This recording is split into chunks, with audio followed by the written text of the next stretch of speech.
సాధారణంగా పోలీసుల నుంచి ఒక ఫోన్ కాల్ వస్తే వాళ్ళు స్టేషన్కు రావాలని చెప్తే చాలామంది కూడా ప్రజలంతా కూడా వెంటనే భయపడిపోతారు.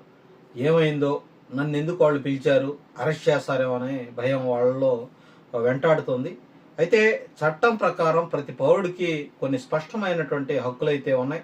అవి తెలిసి కనుక ఉంటే ఏమాత్రం కూడా భయపడాల్సినటువంటి అవసరం లేదు. అనవసరమైనటువంటి ఇబ్బందులు కూడా తప్పుతాయి. మొదటగా మనం తెలుసుకోవాల్సింది, పోలీసు విచారణ కోసం పిలవటం, అరెస్ట్ చేయటం రెండు అనే వేరువేరు అంశాలు. చాలా సందర్భాల్లో పోలీసులు కేవలం సమాచారం కోసం, స్టేట్మెంట్ రికార్డ్ చేయటం కోసం పిలిచే అవకాశం ఉంటుంది. కాబట్టి స్టేషన్కు పిలిచారని మాత్రమే పిలిచిన మాత్రమే అది నేరస్తుడని కాదు. అయితే మీరు ఏ కేసులో ఏ కారణంతో పోలీసులు పిలుస్తున్నారో తెలుసుకునే హక్కు మీకుంది.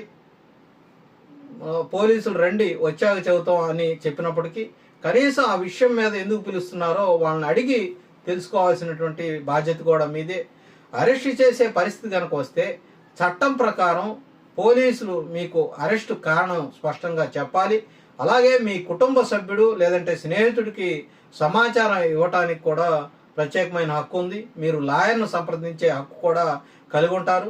చాలామంది ఒక పెద్ద అపోహలో ఉంటారు, పోలీసులు ముందు లాయర్ గురించి మాట్లాడకూడదు అని. కానీ నిజానికి న్యాయ సహాయం కోరటం మీ యొక్క ప్రాథమిక హక్కు. ఇంకొక ముఖ్యమైనటువంటి విషయం ఏంటంటే, ఎఫ్ఐఆర్ అంటే ఫస్ట్ ఇన్ఫర్మేషన్ రిపోర్ట్. ఇది కాగ్నిజబుల్ అఫెన్స్, అంటే తీవ్రమైనటువంటి నేరాల విషయంలో పోలీస్ ముందు నమోదు చేసే మొదటి కేసు రిజిస్టర్ పత్రం. మీ ఫిర్యాదు తీసుకోకపోతే మీరు ఉన్నతాధికారులకు, ఎస్పీకి లేదంటే డిఎస్పీకి, కోర్టు ద్వారా ఈ అన్ని మార్గాల్లో కూడా వెళ్ళే అవకాశం ఉంది. అలాగే మీపై ఎఫ్ఐఆర్ కనుక నమోదైతే ఎఫ్ఐఆర్ కాపీ గురించి కూడా తెలుసుకునే హక్కు మీకు ఉంటుంది. చాలామంది తెలియక చట్టపరంగా సమాచారం తెలుసుకోవటం చాలా ముఖ్యమైనటువంటి అంశం కూడా వాళ్ళలో కనీస అవగాహన ఉండట్ల. ప్రధానంగా మహిళల విషయంలో, మైనర్స్ విషయంలో, సీనియర్ సిటిజన్స్ విషయంలో కొన్ని ప్రత్యేక చట్టపరమైనటువంటి రక్షణలు మీకు ఉంటాయి. ఉదాహరణకు మహిళలను రాత్రి వేళల్లో పోలీసులు విచారణకు పిలవటం లేదా కొన్ని సందర్భాల్లో అరెస్ట్ చేయటం, అలాంటి సందర్భాల్లో కొన్ని ప్రత్యేక జాగ్రత్తలు అయితే పోలీసులు తీసుకోవాలి. అలాగే మెడికల్ ఎగ్జామినేషన్ కావచ్చు, సెర్చ్ వారెంట్ అంశాల్లో కూడా కొన్ని నియమాలు ఉంటాయి. ఇవన్నీ కూడా చట్టం ఇచ్చినటువంటి రక్షణలే ప్రజలకి. ఒకవేళ మీరు నిర్దోషి అయినా, భయంతో తప్పుడు స్టేట్మెంట్ ఇచ్చినా అది ఆ తర్వాత మీకే సమస్యగా మారే అవకాశం ఉంటుంది.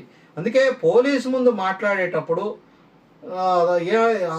కంగారు పడకుండా, ఏదో భయంతో మాట్లాడకూడదు.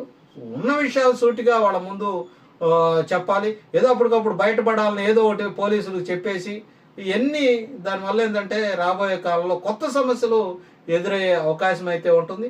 వాళ్ళు రాసే రిపోర్టు కూడా పూర్తిగా చదివిన తర్వాతనే మీరు సంతకాలు చేయాలి, లేకపోతే సంతకాలు పెట్టాల్సిన అవసరం లేదు. ఇంకో విషయం ఏంటంటే, అరెస్ట్ అంటే ఇదేదో శిక్ష కాదు. కోర్టు తీర్పు రాకముందు ఎవరిని నేరస్తుడిగా తేల్చలేరు. ఎందుకంటే bail, anticipatory bail, legal aid వంటి అవకాశాలు ఉంటాయి. చాలామంది పోలీస్ కేసు అంటే ఇంకేదో జీవితం అంతా ఇక పోయిందని చాలామంది భావిస్తూ ఉంటారు. కానీ చట్ట ప్రకారం ప్రతి ఒక్కరికి తమ వాదనను వినిపించే హక్కు అయితే ఉంటుంది. ఇదంతా రాజ్యాంగం ప్రకారం మనకు ప్రసాదించినటువంటి హక్కు. కాబట్టి పోలీసులు పిలిస్తే మీరు స్పష్టమైనటువంటి కారణం అడగండి, ఎందుకు పిలిచారు. అరెస్ట్ అయితే మమ్మల్ని ఎందుకు అరెస్ట్ చేస్తున్నారు, ఇవన్నీ కూడా తెలుసుకోవాలి. కుటుంబ సభ్యులకు సమాచారం ఇవ్వాలి, లాయర్ను సంప్రదించడం. చదవకుండా మాత్రం సంతకాలు పెట్టొద్దు. చట్టం గురించి అవగాహన ఉంటే పోలీసులను వాళ్ళు ఎందుకు పిలుస్తున్నారు, ఎందుకు అరెస్ట్ చేస్తున్నారు, ఇవన్నీ కూడా అవేర్నెస్ కలిగి ఉండాల్సినటువంటి అవసరం అయితే ప్రతి ఒక్క పౌరుడికి కూడా ఉందనే మనం చెప్పుకోవాలి.